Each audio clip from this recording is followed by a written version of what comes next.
এই যে তাদের জন্য, তারা ক্যাট ফুড খাবে, সিরিয়াল ধরে বসে আছে।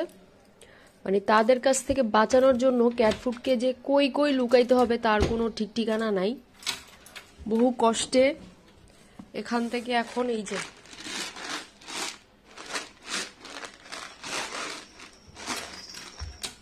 এখন সবাই এসে পড়ছে ক্যাট ফুড খাওয়ার জন্য। ওই যে আরেকজন ক্যাট ফুডের রানী বসে আছে উপরে।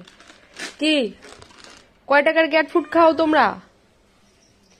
আর কই কই লুকাইতে হবে? আচ্ছা দিচ্ছি দিচ্ছি দিচ্ছি।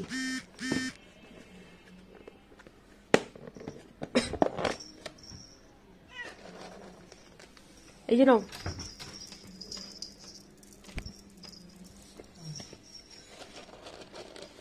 যে আমাদের স্যারকে আবার আলাদা করে দিতে হবে। নেন স্যার, খান আপনি। আর ওরা সবাই একসাথে খায় মিলে ঝিলে, এভাবেই চলতে থাকে সবকিছু।